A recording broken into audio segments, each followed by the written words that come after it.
Toujours dans votre acte du jour de ce mardi 6 décembre 2025 sur VIP People TV suñ fa jógee dañuy dem seeti ji ki nga xamante ni mooy Ngoné Ndour di PCA li nga xamante ni mooy SODAV ak li nga xamante daal mooy membre yi nga xamante ni ñoom ñoo bokk ci li nga xamante ni mooy bureau bu SODAV ginnaaw nag li nga xamante ni moo soxal copie privée bi nga xamante daal amoon nay jéego yu am solo yoo xamante ni jotoon nañ ko ci jël ak l'ancien régime ginnaaw nag li ñu ne état continuité la muy actuel régime bi nga xamante ni ñëw na fi moom Ngoné Ndour ak ñi nga xamante ni tey jii moom la bokkal daal li nga xamante ni mooy kuréel bi nekk foofa ca conseil d'administration bu li nga xamante daal mooy SODAV lépp loo xam daal ñu ngi koy réclamer di lancer daal un appel au président de la République son excellence monsieur Bassirou Diomaye Diakhar Faye ak ki nga xamante ni mooy son premier ministre dama bëgg nag ñu déglu ci révélation Ngoné Ndour Yoro Ndiaye ak ki nga xamante ni mooy Pape Faye dellu si waat.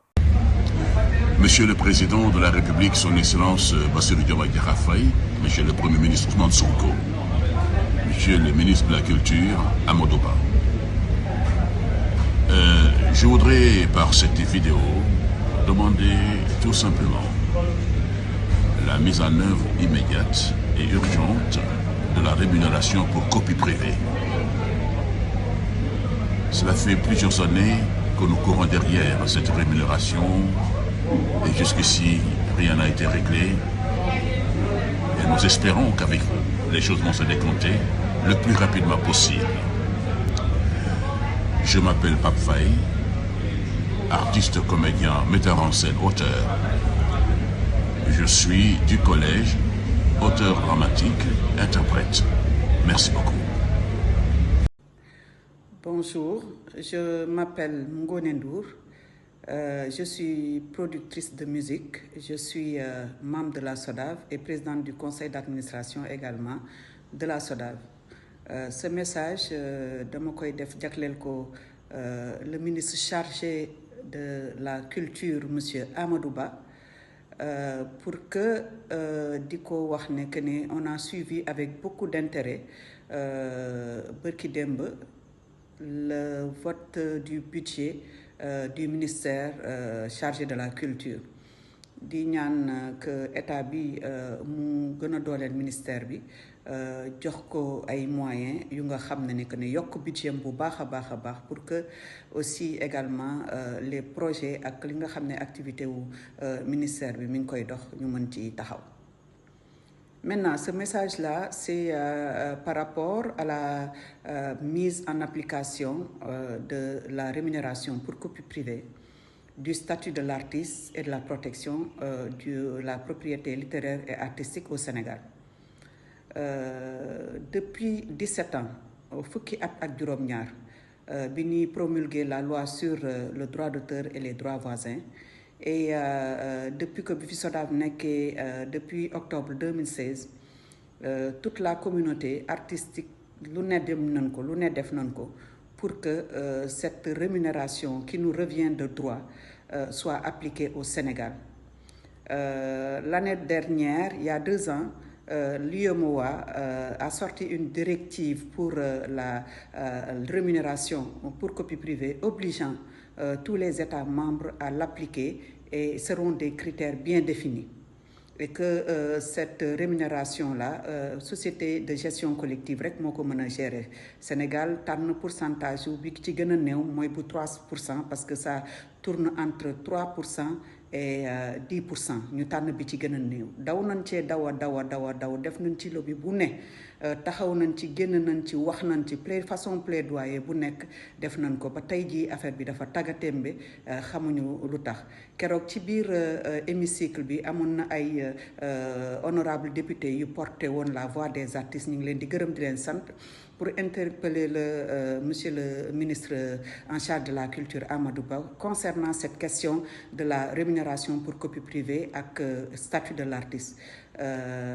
Sa réponse mooy dinañ def assise de la culture, mais aujourd'hui la rémunération pour copie privée ak statut de l'artiste mënul xaar assise de la culture. Naam assise de la culture c'est très très important pour ñu discuter ci ñun ñëpp, mais lu nga xam ne que ne yoon moom moo ñu ko jox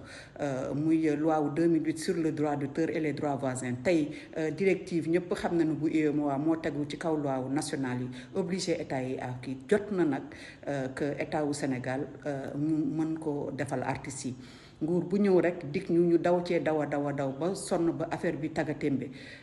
depuis lors bu ñu xaymaa rien que ci support bi nga xam ne ni que ne téléphone la rek artistes yi perte nañu lu ëpp 20 milliards si rémunération pour copie privée te. salaamaaleykum man la Yoro Ndiaye di chanteur auteur compositeur producteur di membre du conseil d'administration de la SODAV vidéo bi nag ñu ngi koy def di ko jagleel suñu président son excellence Bassirou Diomaye Diakhar Faye son premier ministre ak suñu ministre de tutelle bi ñu bokk njaboote di leen fàttali solos copie privée moom la ñuy ñaan nu mu gën a gaawee bu fekkee mën nañu ci baral mu effective comme ni ko suñu naataangoo yi nga xamante ne ñoo ñu seq ci UEMOA maanaam pays yu mel ni Burkina ñëpp ñu ngi koy doxal te mu nekk lu vital loo xamante ne bii artistes yi dañ ko yaakaar bu baax a baax parce que vraiment survie wu SODAV def ci aju